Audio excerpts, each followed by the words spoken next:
Good evening, everyone. I'm Sherry Savet, campaign chair of the Jewish Federation of Greater Philadelphia, and I welcome you all tonight to join us for this exciting evening.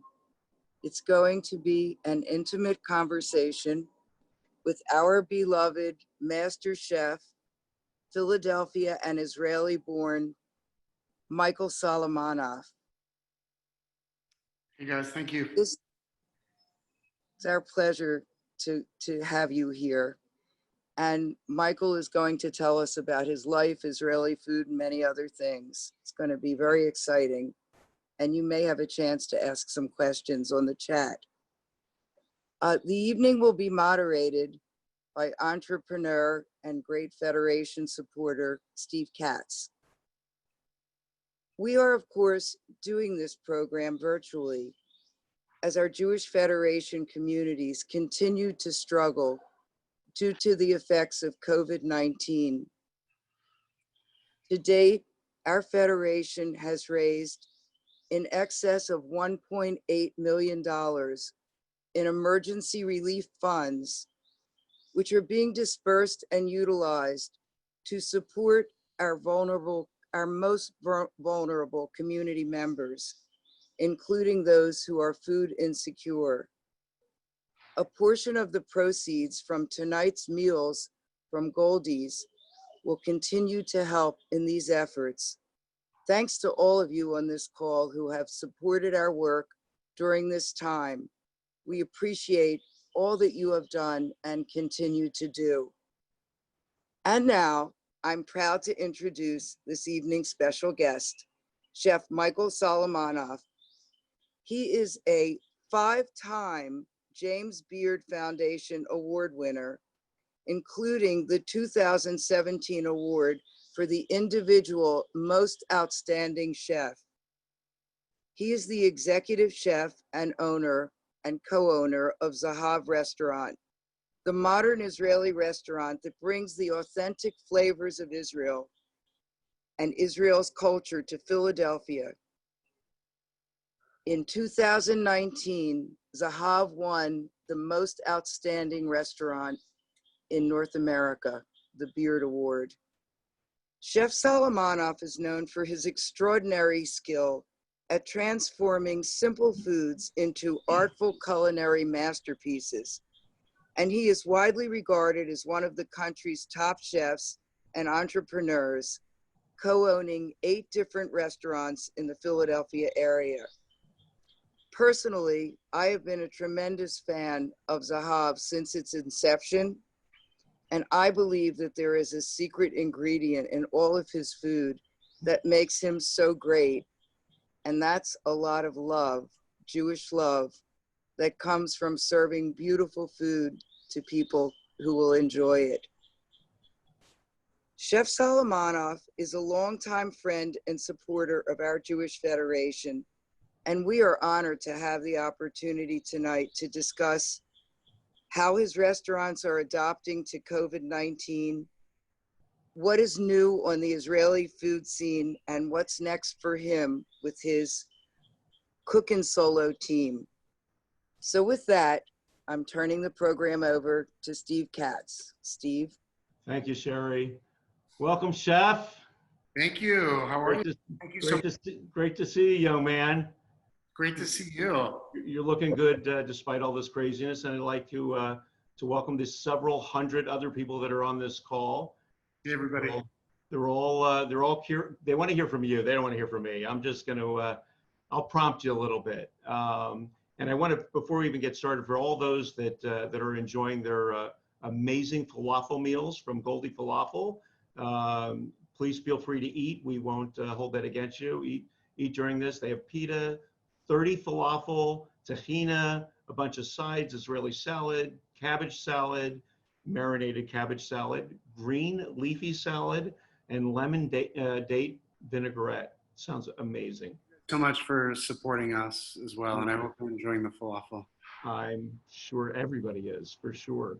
So look, most of the people on this call know who you are, a little bit about your history, but the easiest thing to do tell us about your personal journey. Just, the executive story of how you became a chef, how you started cooking Israeli. Yeah, so so I was born there, but grew up in Pittsburgh, Pennsylvania, and my dad was born in Bulgaria but immigrated in '48. So when he was like 1 or something. Where were you born? What city? I was born in Gnei Yehuda, which is by Sevion. It's like, it's all sort of a suburb of Tel Aviv, but it's on the way sort of to Jerusalem. My dad grew up in Hood, and my mom grew up in East Liverpool, Ohio, which is like an hour west of Pittsburgh. And so I had a pretty Squirrel Hill is like a shtetl. Like I grew up thinking that every American city had like 7 synagogues and people still spoke Yiddish. So it was a little bit different. And the fact that my dad spoke Hebrew and was Israeli was more understood there than I think a lot of Midwestern towns would be. So, I went to like conservative shul. My mom was a teacher at a Solomon Schechter school. My dad was a jeweler, of course. Of course. It's his birthright, to be an American jeweler. And then he owned a Subway sandwich franchise in Pittsburgh as well. So that was my first job cooking. No kidding. Didn't know that. When I was 15 and moved to Kfar Saba, but I went to an American boarding school or a program in Pardes Chana, which is further north. It's like just east of Caesarea. And the idea was that I would be there for a year, and then I would move back to the States, which I did. My little brother David, who was born in the States, stayed in Israel.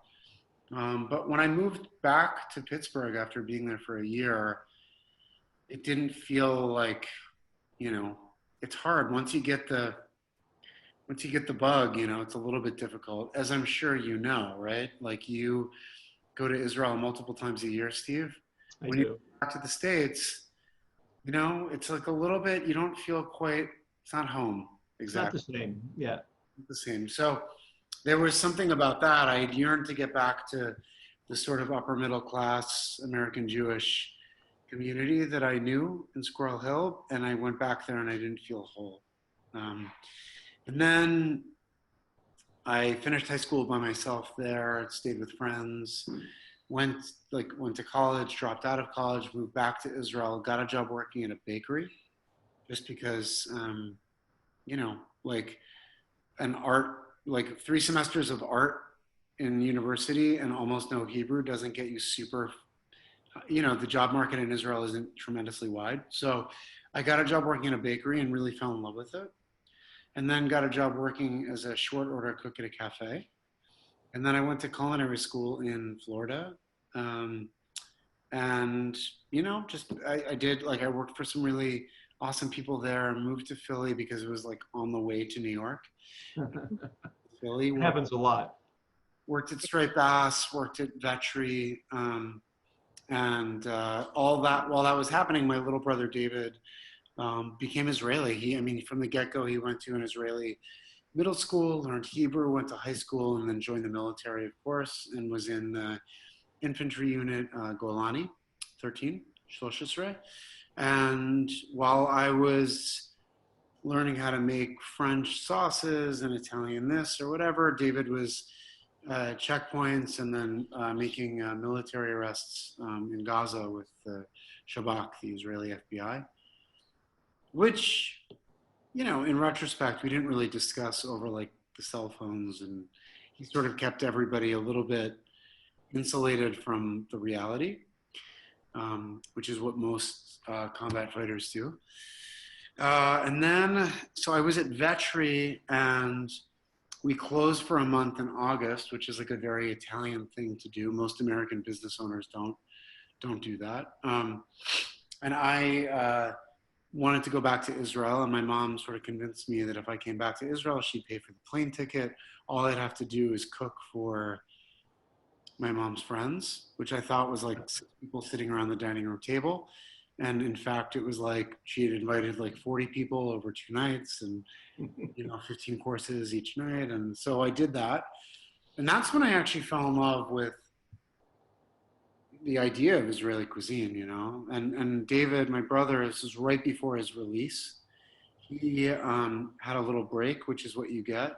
So we had been together, you know, over the few years. We'd seen each other for like one bar mitzvah in the U.S. Now we were two sort of grown-ups, and we got to spend 3 weeks together shopping for these meals and hanging out and going to the beach. So it was really amazing. But what had occurred to me was that like Israel was this gastronomic new and very old world, and that you could see thousands of years of diaspora. You could explore the complexities of Palestinian cuisine. You could understand what the Jewish Sabbath did to all the diaspora cuisines. You could understand and see this sort of crossroads of new and old, the convergence of the spice and the silk route, the ancient and modern winemaking and agricultural techniques that are so important to the entire world. And it was all in this tiny little country, you know, the size of like New Jersey or whatever. And we would drive up and down the coast and explore Iraqi and Yemeni and my Sephardic Bulgarian ancestry. And you could tell the story of Israel through food, not in a cliched way, but living and breathing like it still existed. And what was also interesting, and really the most important, is that all the diasporic Jewish cuisines don't exist in their host countries anymore. There's no more Jews in Yemen. There's like 1,000 Jews in Tunisia, right? The Jews in Poland brought with them food that was pre-1948. In a lot of ways, they came to this country, they came to Israel with nothing as refugees. But prior to that, prior to World War II, they had access to things like mushrooms and foraging of berries and so on and so forth, which we don't even see in North America. So the Ashkenazi that we think exists that's North American. That is here, and there's an entire, you know, Israel's this sort of repository for food that doesn't exist anywhere else. And we've got conflict and commonality, all that around a table. So and you know, anybody that's ever been knows, you get off the airplane and you're like, fast, you know, you're thrusted into like culture and gastronomy. So, but that was the first time I'd gone as a chef, you know, and it was really amazing. So we created these meals for my mom, which objectively speaking were amazing. And, no doubt.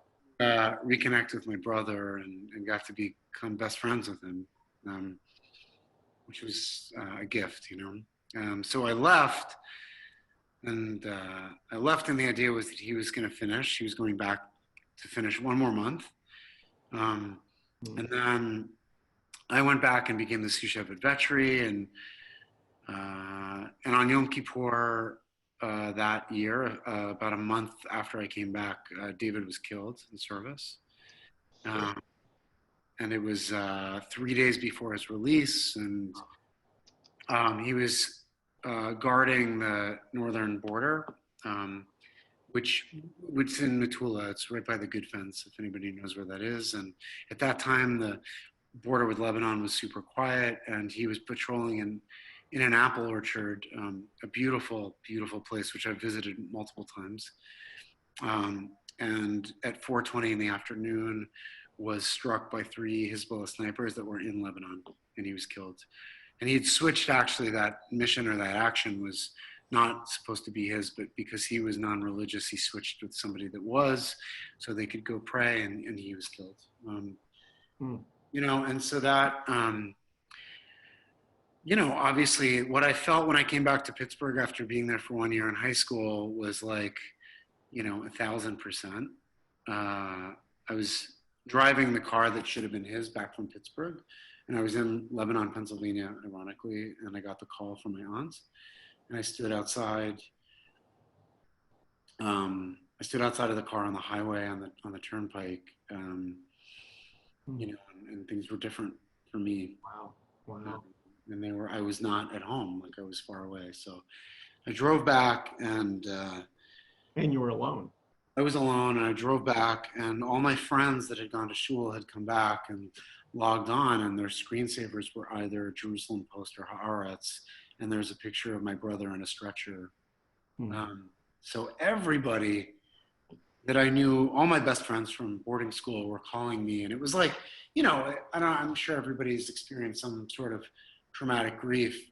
There's so many different layers to it, and one was just getting back to the house and calling like Vetri, who I was working for, and being like, I'm gonna have to go back to Israel tomorrow. David was killed, and he was breaking fast with his family, and so I get back, and all the sort of evidence of this actually not being a crazy dream is like happening, and I end up making it to the airport the next day, and my family's there, and we like board the El Al flight, and they're passing out an Israeli newspaper, and there's again a picture of this stretcher with my brother on the front page, and I was like convinced that the plane was going to crash, and I was like fine with it.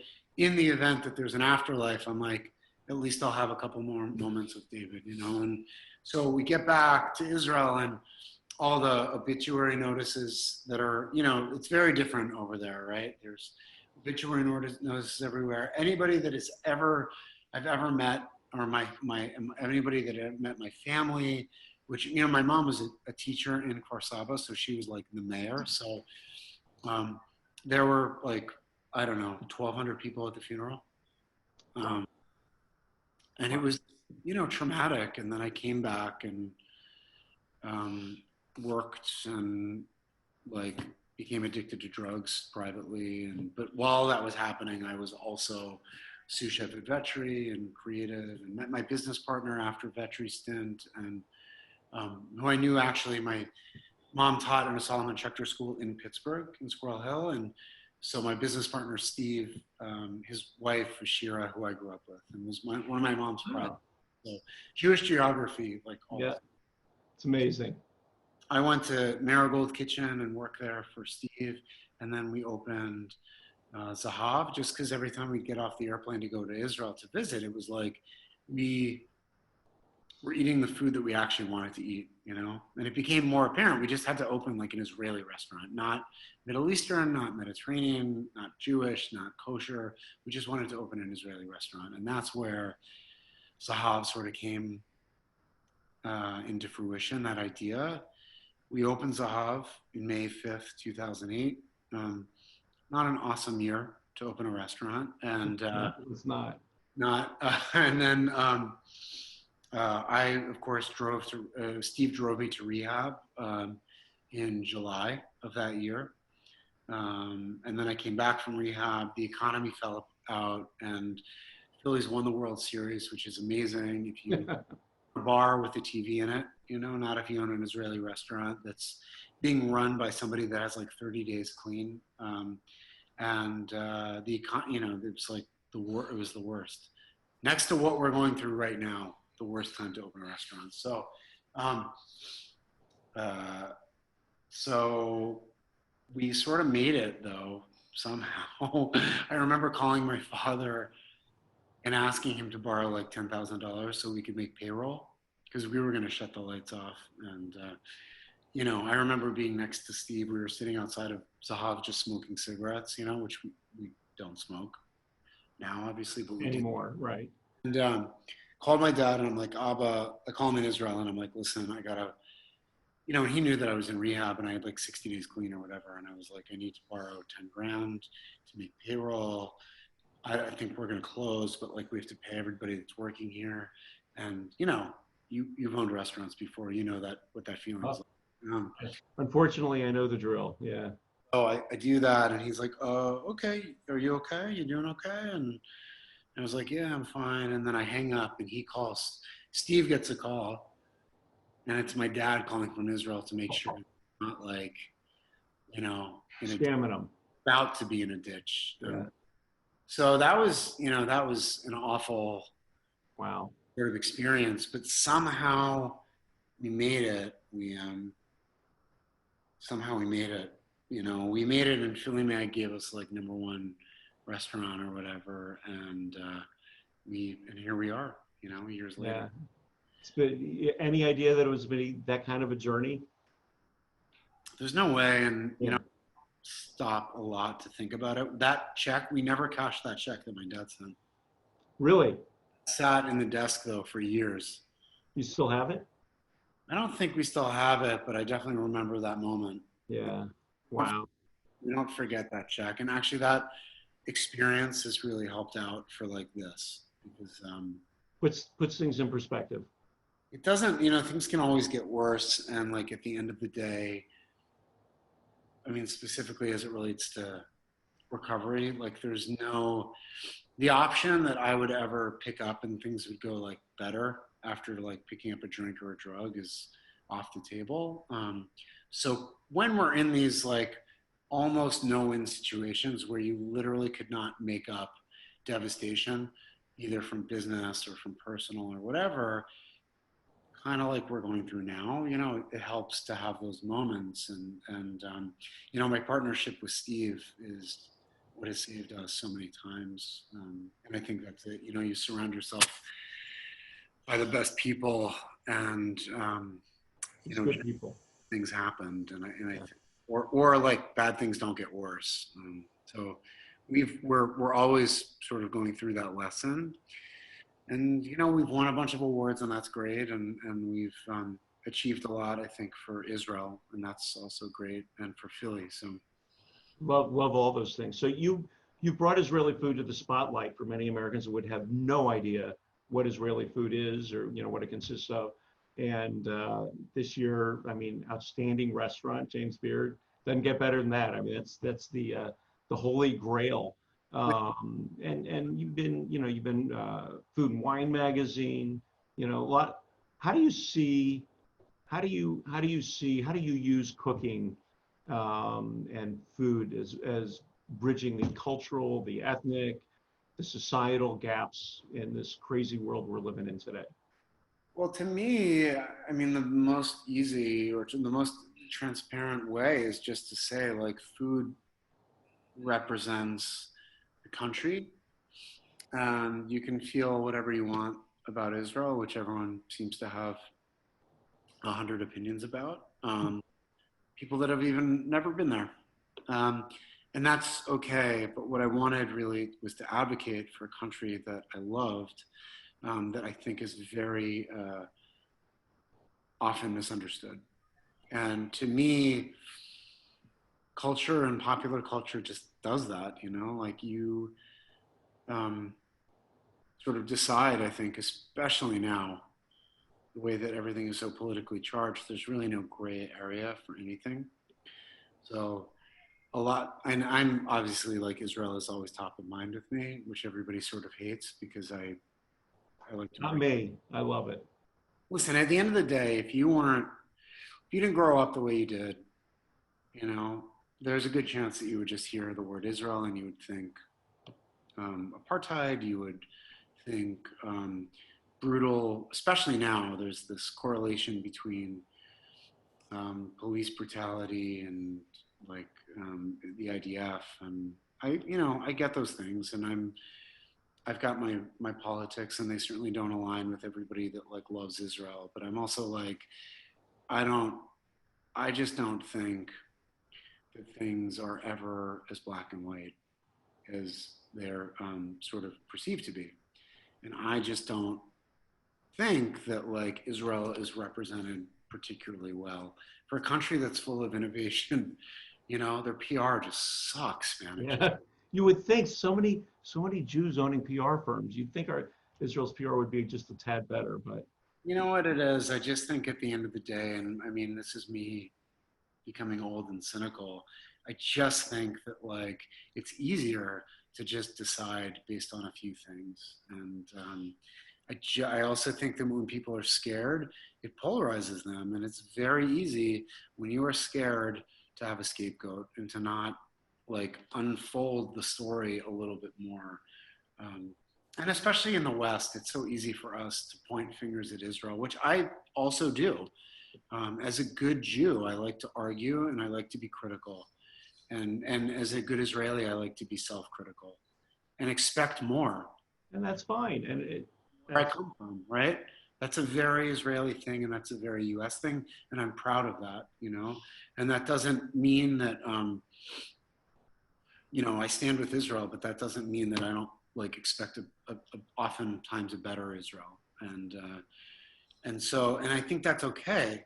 The problem is now is that you can't like say anything without some sort of attack, and I resent that, and I resent that here in the U.S. too. It's not, it's just kind of nonsense. So I think though, at the end of the day, if you want to hate something, you're just going to try to back up your hatred with as much evidence as you can, and that's fine. And those people I don't care about because they're not going to actually facilitate change. And I hate. And I would make fun of this idea, this cliche that we're going to somehow make challah and make, you know, like Palestinian makluba and bring everybody to the table, and we're going to like play something on a guitar, and suddenly there's going to be peace. On the other hand, Steve, what we're doing now is not working, you know? Also agree. And making people and making this sort of like line in the sand choice about something, it doesn't work either. So I think we've lost our civil discourse. That's really, you know, it's no longer a conversation. Let's get back to food for a second, because that's what people want to hear. Food is that, you know, food is that, and at the end of the day, you do unwind, you do disarm, you do humanize people through these things, right? And I think that is something that we have to focus on now more than ever. It's civility, it is true hospitality, is this idea that you would give to somebody, not even knowing them, with no expectation. And that you find in every culture, and that needs to be celebrated. And the people that want to hate need to be excluded from that conversation, so. Good for you. So, all right, so I'm going to give you a fun one. I heard, you can tell me if this is true or not, that you ate in something like 82 restaurants in a week. Yeah. We're researching your soul cookbook. Is that true? Yeah. Oh yeah, definitely. Wow. Very true. Yeah, we all lost like 10 pounds too. I don't know how, you know. That's from running from restaurant to restaurant. What was your biggest discovery? 82 restaurants. You know, look, every restaurant's got its own personality, its own food. It's, you know. The fact is, a couple things about that trip. So that was when we created Israeli Soul, which was like us just having an excuse to take the whole team that built Zahav to Israel.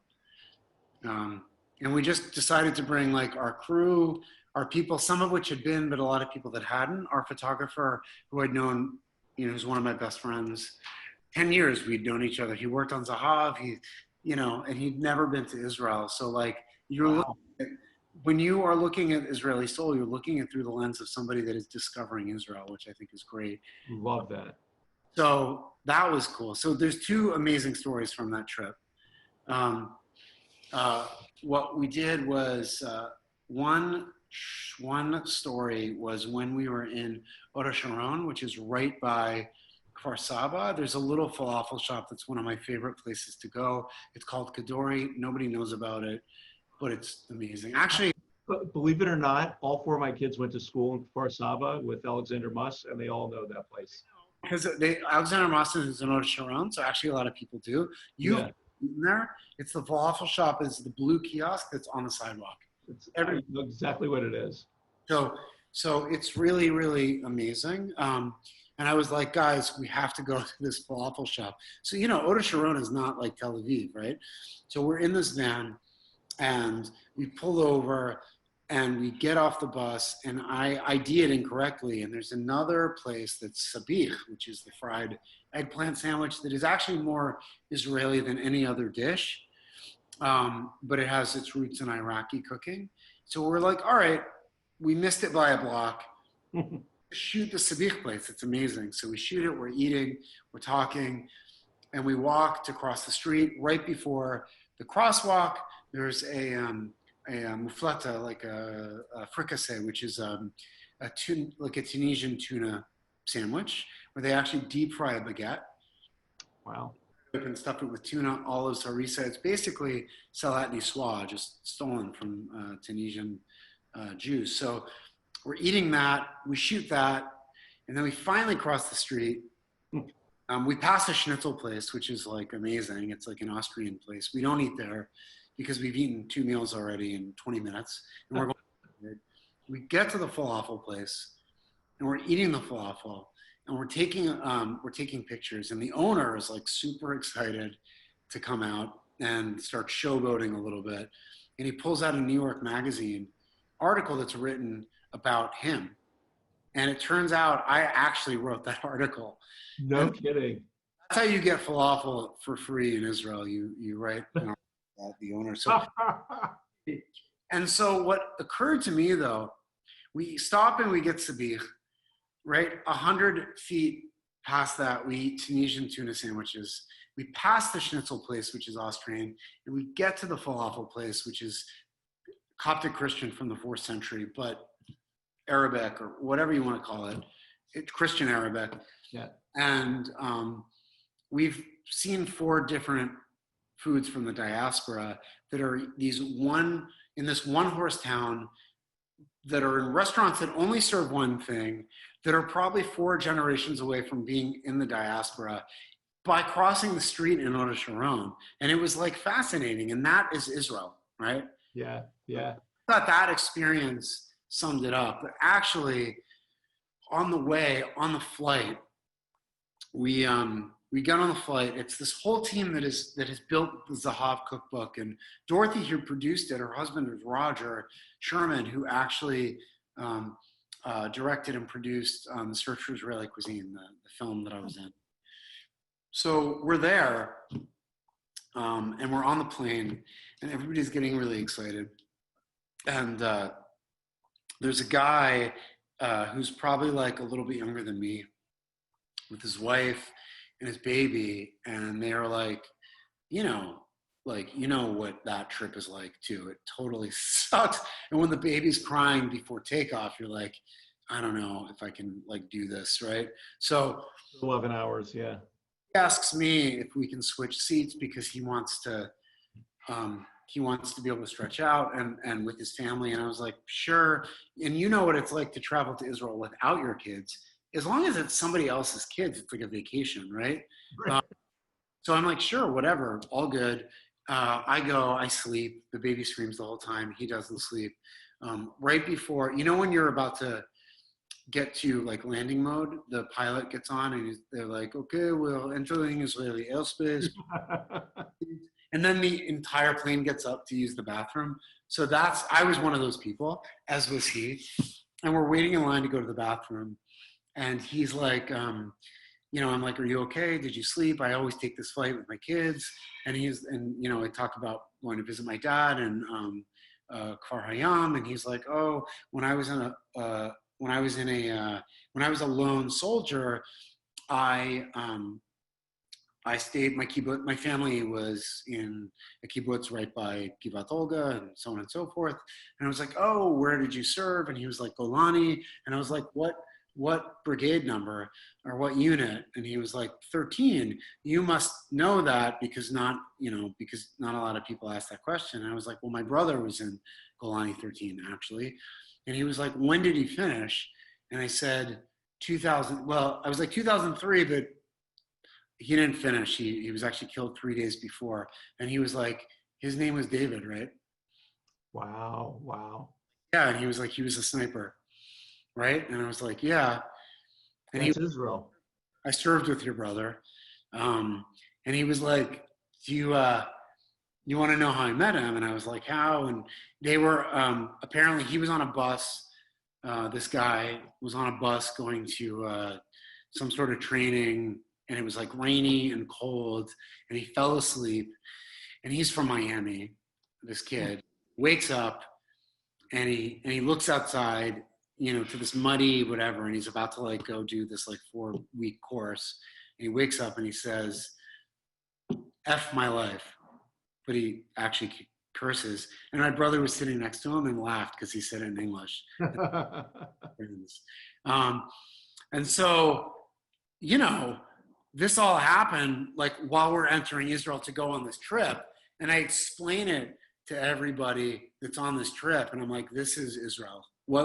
This is Israel right now. So it's like the share's happening at all times. And, you know, you get off the airplane there, whether you've been there or not, whether you like it or not, whether you criticize Israel or not, whether you're like, whatever, you're home, you know, and that, it's very hard to explain people that haven't experienced it, but yeah. you're so right. I mean, I'll give you a quick one. My daughter, who lives in Jerusalem, was sitting in an outdoor cafe, and she's speaking to me on the phone here in Philadelphia, and the guy next to her says, "You're obviously American. Where are you from?" And she goes, "Philadelphia." He goes, "Do you know Steve Katz?" It's like, she goes, "Oh, that's for you," and hands me the phone. You know, but that Israel is like that, though. I mean, everybody happens all the time. Yeah. Yeah. Love it. I was supposed to go back in May and lead a culinary tour, which got postponed until next year. And then I was supposed to go back in August. I always go, I bring my boys, and we just hang out for 2 weeks, and that got canceled. So, oh man, it's tough not going back, you know? I know. I have a new grandson over there I haven't met yet, and it's killing me. When are you guys? Soon.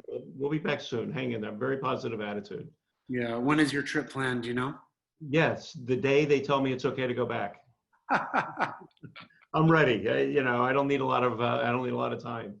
Good. So Israel's got this whole farm to table thing going on, you know, whole movement going on over there, and I know that you're into that as well. Is that are you taking that from? Did you get any of that from the Israeli or?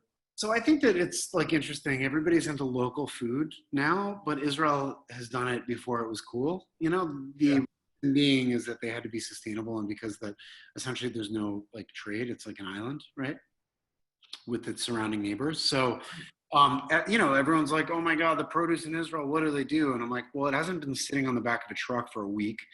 Right, exactly. It was picked this morning from within 100 miles. Yeah. And there's no like you know, everything's like fresh and amazing. So they've been doing it over there for longer, and it's just, you know, it's a different experience. Is you know, you won a lot of awards, and all of them deserved. I mean, it's incredible. I mean, and every time you win something, it makes me proud. I mean, we're all proud of you, and it's a win for Philly. It's a win for Israel. It's a win for the Jewish community. I mean, so we won Outstanding Restaurant, which is great. The year before that, my former pastry chef Camille won for Rising Star Chef. The year before that, I won for Outstanding Chef in the country. The year before that, we won 2 cookbook awards, one of them being a book of the year for Zahav, which is like a big deal.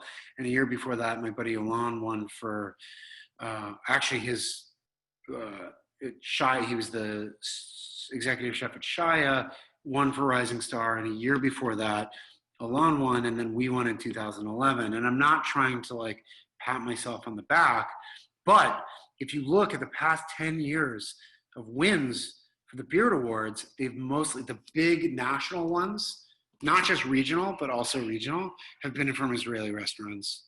I love for Outstanding Chef, it was on Yom Ha'atzmaut, you know? So how appropriate is that? That's the win. I love that. Same thing's happening in the wine industry. Kosher wines, Israeli wines are all, you know, it's so cool. I love seeing that. Look, unfortunately, you know, I've been in the restaurant business, and I say it's a tough business, man. It is, of all the businesses, it's one of the toughest. As a chef, what do you find rewarding about it? I mean, it is hard work, man. You're away from your family.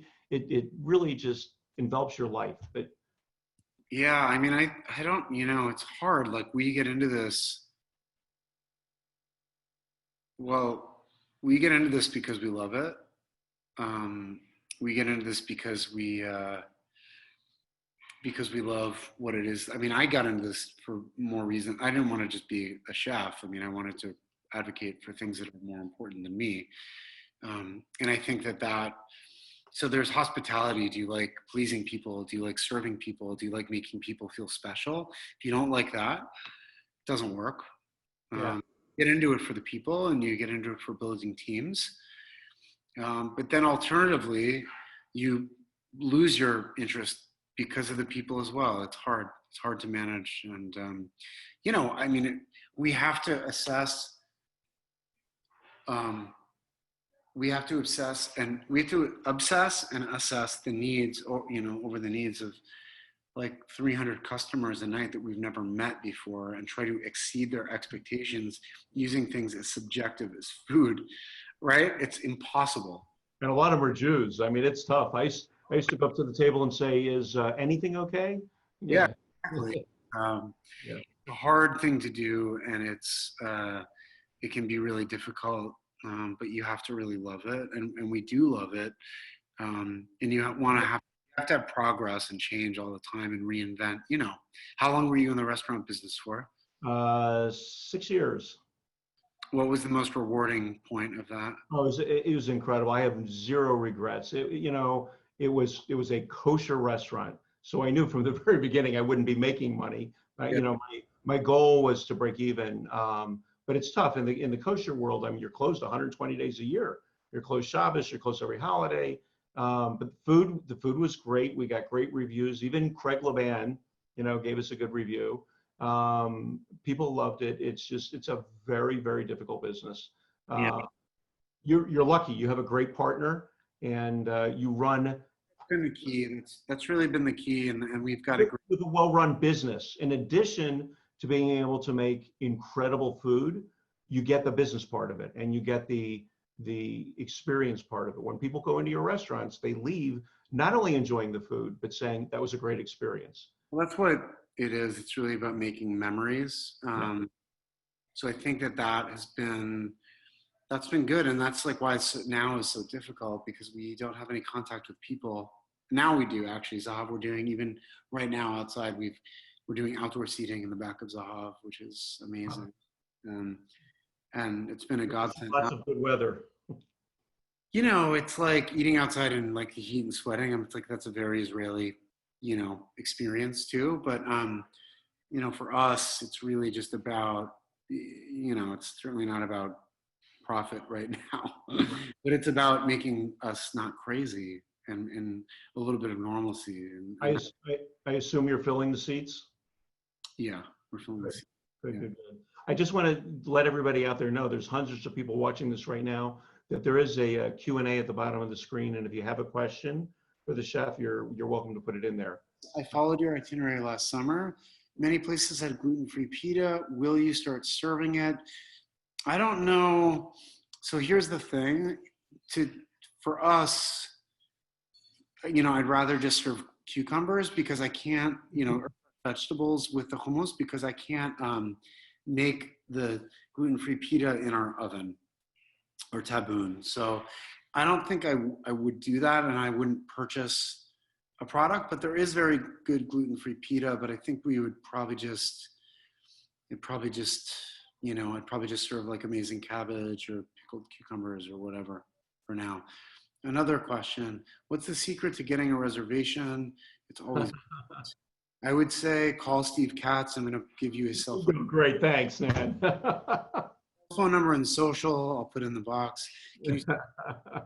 Opening in Israel? Absolutely, yeah.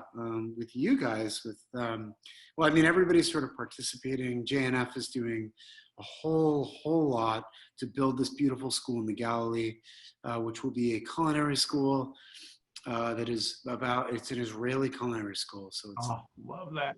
European. It's going to be in the Upper Galilee, and we're excited. Yeah, it'll be like in Rosh Hashanah, basically. Awesome. So on a personal level, when you're at home, what do you cook, or do you cook? I do. I'm like a pretty big like vegetable eater at home, but I've got kids, so like there's always like frozen like nuggets or whatever that I over my sink. like twice a week, a whole lot of pasta for the kids, and yeah, I like to cook a lot. Anything special for Shabbat? Do you do Friday night meals? I mean, I know it's a busy night at the restaurant, so. And this has been really good. I mean, it's hard with the restaurant, but I don't know. I love Shabbat. I do love having a Shabbat meal. I love it.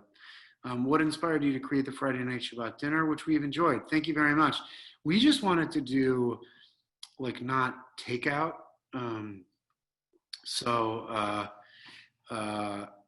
we just wanted to do like a special meal that people could pick up and make amazing challah, and really we wanted to be part of people's Shabbat. So that was our inspiration. I think just as much for us as it is for guests as well. Will the school work with Givat Haviva, the Givat Haviva school in the Galilee? And I am not sure, but maybe. But Lior Lev Sarkaz, who's the person that's actually running this operation, who owns an amazing spice shop in Hell's Kitchen, New York, he's the one that would be the person to ask for this. So a couple of people have asked questions in the Q&A as well. Well, first one from Wendy. Do you have a favorite recipe from the Israeli Soul cookbook? I think that Israeli Soul, honestly, this is like such a cop-out, but the 5-minute hummus is really like it. You can make it actually in 3.5 minutes, and I've done it with my hand taped to my head. Love that. So 10 years ago, you were great. What's changed from that time until now that elevated you even more to the awards you're getting today? How do you go about that process, and what's the motivation? I think that you make a choice every day whether you will be better or worse. And I think that there should never be a time where you decide to not reinvent, reprioritize. And I think when you do that, it's sort of time to stop, you know? So as of right now, we're going to continue to progress and get better. And I think that's it. You just wake up the next day and you try to do better than you did the day before. I'm gonna go off script here a little bit from the questions that people are asking, and ask you, what are you doing, if anything? Are you doing anything to help provide people that are in need, especially right now? As you know, that's one of the Federation's missions. We have been cooking. We actually stopped, but for 10 weeks, and we had to stop, and then we're gonna resume. We cooked 400 meals a week for Broad Street Ministry. Oh, wow. Hungry and mostly homeless now. And that was with, we got Amex to help us out. They gave us a lot of support for that. We also cooked for every one of those weeks, 100 to 150 meals for healthcare workers. Wow. That's amazing. So Yeah. I guess to answer the question, the guy who wanted the reservations is Zahav, he knows where to go get your food. Yeah, so we did that, and we inspired by everything that's happening right now. We actually donated all the net proceeds from 1 week of our collective sales to help expunge. I sit on the board of Pulse, which is Philadelphia Lawyers for Social Equity, and they basically do they advocate and do free legal services for people in mostly poor Black neighborhoods. So we gave free legal advice and help, and got 212 people's felons expunged so they can vote and get jobs and all that, which we did a few weeks ago. Awesome. Yeah, well, I mean, you all did that, you know, yeah. You all supported that, and it was meaningful. That's amazing. All right, here's an easy one. What's the secret to making your creamy hummus? So actually the secret is sum trina. So get the brand trina, put it into, we aerate our trina with a lot of ice water and with salt and garlic and lemon and cumin. And we sort of inflate it, and that's what we do. All right, to what extent has Philadelphia influenced your cuisine, or has it? What extent has Philly influenced my cuisine? I mean, all of our, Philly has totally, the idea of modern Israeli cuisine, or the idea of Israeli cuisine, I think we need to use the things that are here in Eastern Pennsylvania to help inspire, to help understand nuance. So we can't just make like chopped salad. I wish we could 12 months out of the year, but we don't get tomatoes for like 9 of those months, So we have to use things that are here, that are close, and we have to be inspired so we can be relevant and constantly changing. So a big fan of yours is asking, is it safe to dine at Zahav during the pandemic? I'm asking because my husband and I haven't dined out in 3.5 months. I know the answer, but you can go for it. Yeah, we're all the dining that we're doing is outside. There's one, to use the restroom inside is one hallway that is empty, and everybody wears masks indoors. Every one of our employees, including the kitchen, we have small teams working, is wearing gloves and masks, and we have our temperature taken every day. And that's, yeah. So, I mean, to the extent that leaving your house is safe, yeah, definitely. Yeah, exactly. Restaurant, Steve, I mean, we practice extra sanitation anyways all the time just to be in business. So I think that we are, we're always on putting on a face mask is like, we're always wearing gloves. We're always very mindful of health. We were doing that before all this craziness started. Yeah. Yeah. Several people have asked about your favorite restaurants, both those that you own and cook for and outside. I don't know. I mean, I don't have a favorite. I mean, Zahav is my favorite just because I feel like it's my baby. And outside, I mean, I don't know. There's so many good restaurants here. Like Vernick is great. Tell you what you guys should do when we can travel again. Go to Canlis Restaurant in Seattle. That's a great restaurant. I love that place. What makes it so good? It's a magical restaurant, and the experience there, it's been in the same family. I mean, family owned for like 60 years or something like that. And wow, that's a hard thing to do for a restaurant. It's the restaurant that is the inspiration or the catalyst for us working in restaurants. Wow, that's quite a compliment. Coming from you, that's quite a compliment. So outside the restaurant, getting back to Michael again. In Philly, everybody should go to Kalaya. That's a great restaurant. Where's that? It's in the Italian market. It's and it's just sick. It's so good. Thanks for the recommendations. Who is I mean, look, I know you've had a lot of influence in your life in a lot of different ways, but who's really been the most influential to you personally? You've been through a lot, man. I mean, I've been through a lot. The people that are the most important in my life, I mean, it's personal and professional, and they sort of all morph into one, right? Because it's all basically the same thing at this point. Mark Vetri, definitely. Terrence Feary, who's my mentor and one of my best friends. He was at Striped Bass, and now is the executive chef of a boutique hotel in Rhode Island called 41 North. My business partner and best friend and sort of surrogate brother, Steve Cook, definitely. I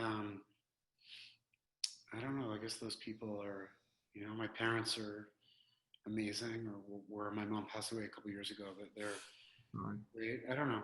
It's like all of us, I think that we all have community and we have chevre, and we get through hard times.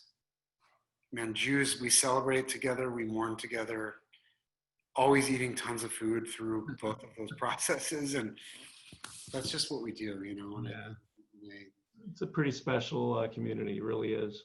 So you're starting to open up, your restaurants and several of the restaurants in Philly are starting to open up. I mean, some of them aren't going to ever open up again, unfortunately. Like we both said, it's a tough business without all this craziness. What do you see the future as? I mean, Philly's a great restaurant town to begin with, but we've been hit hard because of so many restaurants. It has. I think that because Philly is so approachable and so, value driven in general. Like it's just such an easy city to live in compared to most big cities. Philly's going to be, and we're an underdog city. You know, we live and breathe Rocky. We will always come back. And that is good. I am scared and I am sad. Yeah. Because I think we have kind of a long road ahead of us. But we will bounce back. And I think that honestly, because of this, I think that, you know, Philly's done such a good job. You know, I mean, I have plenty of gripes about this. I don't envy any official, any politician. It's a tough time to be a politician right now. They're just not, they could literally do nothing right. And they are human, and that's a tough thing. But I do think that this is a community, and I think that when people are less afraid and there's a clear path forward, we'll see what the city's really made of. Yeah, it's going to be interesting. What's next for you guys? You want to expand? You want to keep growing? Want to go national? I don't know. I think that right now it's really hard to do that. We just really want to not close.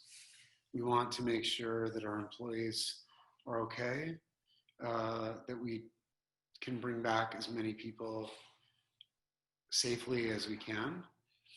And we just have to get through this. We have to get to tomorrow, you know? I agree. Yeah. What about you? What is the road ahead for you? You know, it's a great question. I am the eternal optimist. I mean, my email address is optimist, you know, and I think things will be okay. I mean, I'm very fortunate in my business life. We were prepared for this, you know, from a technical standpoint, and we really haven't missed a beat. My goal is helping the community. I love doing that. You know, as you know, I'm an auctioneer. My son and I, last year, we did over 70 charity auctions, 70. And we helped raise over $10 million for different charities. And this year, you know, obviously, since the pandemic hit, you know, we've done several online, but it's a whole different world. And a lot of these nonprofits, including Federation, you know, are being put in a position. It's tough. They need our help. And those of us that can still help, hopefully will reach out and help those that can't help themselves. I mean, today, my wife and I delivered food for JRA. You know, anything that we can do. And I think that's a message. Look, there's, you know, 200 and something people still on this call, but that's a message that you shout loud and clear, helping others. And we're not here for a long time. If we make it, God willing, to 90, it's not a long time.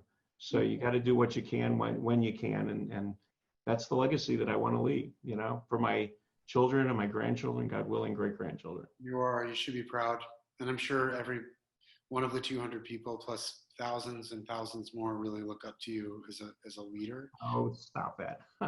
Look, unfortunately, my father died very, very young. He was 53 years old. And he said before he had cancer, and before he died, he said, look, I don't want to die, but it's been an awesome 53 years. He had this amazing, you know, gratitude for life. And he just had a heart. He was colorblind. It didn't matter who you were or how wealthy you were or what color you were or what station in life you were. He treated everybody the same. And, you know, that's a message that I wish more people would hear today. I think it would make the world a lot nicer place to live in. I agree with you. And I will say that that eternal optimism, I'm kind of the same way. And I will say, like, so Steve is sort of, we're like could not be more different. And I'm normally the optimist, but like we've definitely taken turns this last month sort of helping each other out. But you know, when you deal with things that are very intense, when you go through tragedy and grief, and when you understand that your purpose on this earth is something other than yourself, which I think many cultures have, but like Jews, you know, we sort of live and breathe that, you know, in Tikkun Olam. I will say that, your quality of life is very different. And when you sit around the dinner table, whether it's during Shabbat or not, and you go around and talk about things that you're grateful for with your kids and your family, and understand that like there's always more work to be done. Always.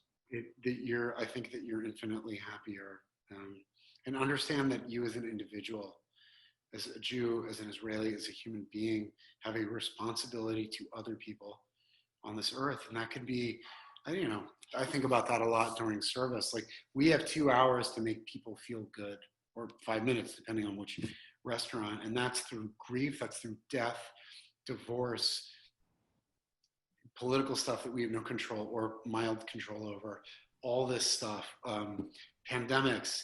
It's our responsibility to make people feel better. That is what we are here to do.